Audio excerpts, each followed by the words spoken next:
need a wipe. I need a wipe. Ugh.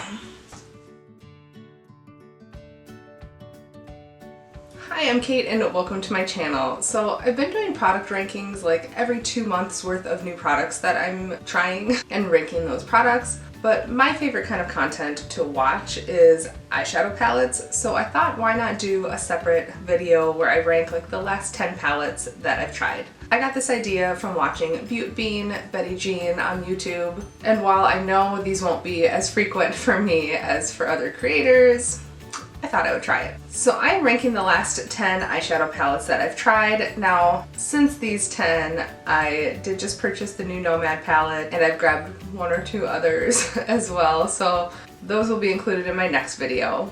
So I have 10 palettes today that I'm going to rank. I might do a little swatching, share some looks that I've done with these palettes. Yeah. So out of these 10 palettes, there's really only one palette that I truly don't like, and that is in my 10th spot. It is the Alter Ego Blooms palette. Now, I only did one look with this for Valentine's Day. It's a dupe for the Natasha Denona Love palette, and I hated it. I will pop up the swatches that I did. Now those swatches were like 4 goes at each color. It was ridiculous. The deepest shade is like this creamy formula that just doesn't show up. Like, I dig and dig, and I mean, where is it? You can barely see it. The look that I created turned out okay, but yeah. It also came with like a slightly chemical smell to it that has dissipated a little bit, but yeah, just not excited about this one. So that's why it's in my 10th spot.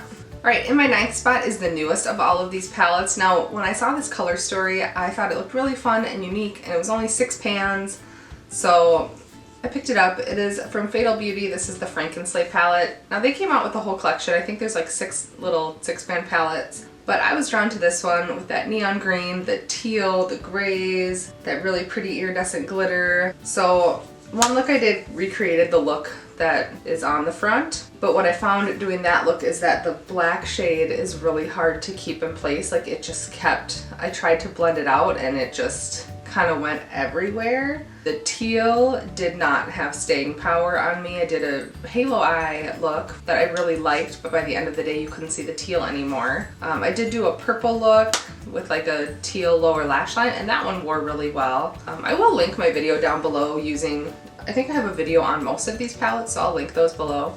And then the glitter, like it's really chunky, and if you try to put it anywhere it doesn't stay. I haven't tried it over a sticky base yet, so I'll have to do that. It's okay. Not my favorite, that's why it's in the 9th spot, but I don't 100% dislike it. The neon green performed really well, and the purple performed really well, so probably something I'll pull out again like Halloween time.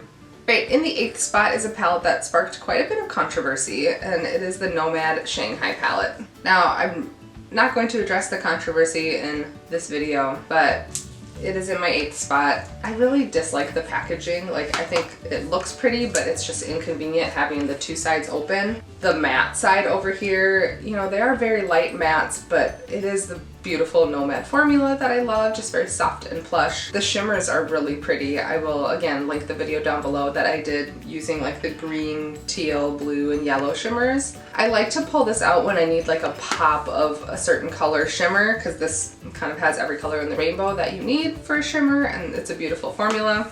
But in general, I found that the mattes didn't really go with the shimmers. That's why it's in this spot. In the 7th spot is a palette that I actually thought would go a lot higher just because the color story is very much something that I love. And that is the Oden's Eye Erd palette. Now I love grungy greens, and this was just right up my alley. This deep green, it's beautiful and just really rich and fun. These shimmers in the middle, I tend to just kind of mix them together. They're very much topper shades, but they look beautiful on the eye. They don't swatch very well, but it looks nice on the eye. This lightest green I find just kind of disappears when I try to use it, so I really only stick to these 4. So I kind of get the same look every time that I use this, but I do really enjoy this palette. Alright, in the 6th spot is a beautiful pastel palette that I bought on impulse at Ulta, and it is the BH Cosmetics Lost in LA.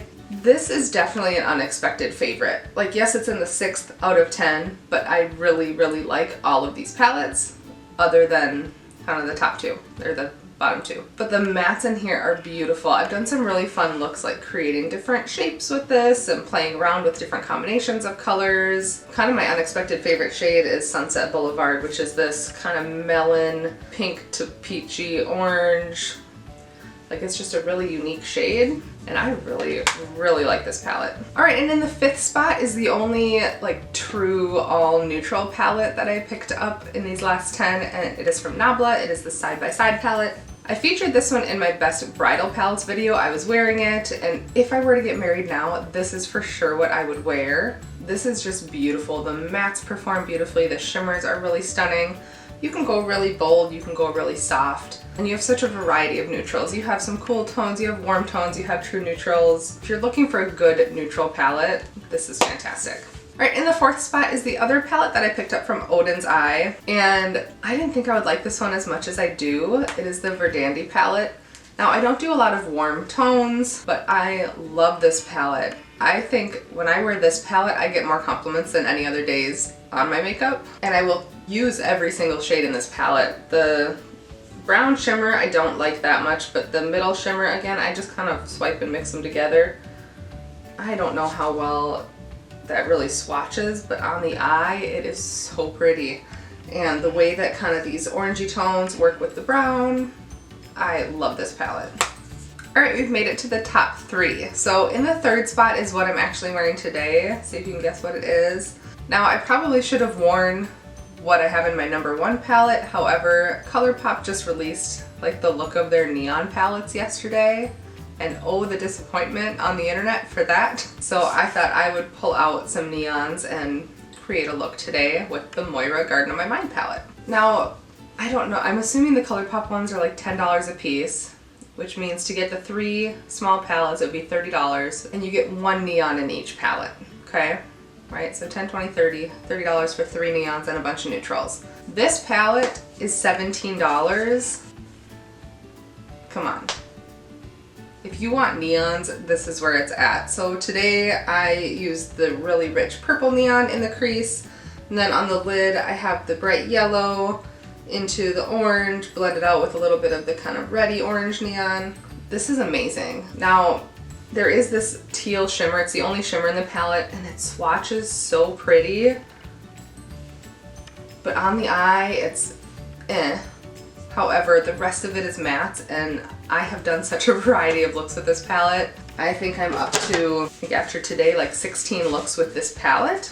I don't want to put it down. It's beautiful. I'm excited to get more use out of it this summer, playing around with the neons, bright colors. All right, in the number 2 spot, I have another favorite, a palette that I've done many, many looks with. It is the Nomad Iceland palette, so Land of Fire and Ice. I love this palette. This was my first try with Nomad, so I got this, and then after getting this one, I got the Shanghai, and then I recently ordered the new America's Parks palette, which color story-wise is right up my alley. There's some beautiful greens and yellows and blues, so I'm very excited to get that one. But this palette made me fall in love with Nomad as a brand and their formula. The mattes are just so plush and soft and pigmented. The shimmers are absolutely beautiful. So yeah, this is a great palette. All right, and in the number 1 spot, I have a palette from a brand that I have quickly become obsessed with. I have a collection of like 9 of their single shadows, this palette, and then I'll be getting their newest palette. But in my number 1 spot is the Black Moxie Pastel Obsession palette. Now, it's pastels, but there's some really rich colors in here. I would say out of this palette, my favorite colors are these greens down here, but this shimmer is so iridescent and pretty. I will swatch it. I hope it shows. It can really layer over anything. I've layered it with the oranges, I've layered it with the purples and the periwinkle and the pinks and the greens. Like, it goes with anything in this palette. I even find myself grabbing this to have like lighter mattes to go with other things that I'm doing. And I'm just so happy that I picked this up. Like, the top 3, it was really hard for me to decide which one would go where because I really like all 3. I grabbed for all 3, but I would say in the last month or 2, this is definitely the one that I've grabbed for the most often. All right, well, that is ranking my last 10 eyeshadow palettes. I hope you enjoyed it. Let me know below, would you have ranked them any differently? Did you agree with my rankings? I would love to hear, but thank you for watching, and I'll see you soon.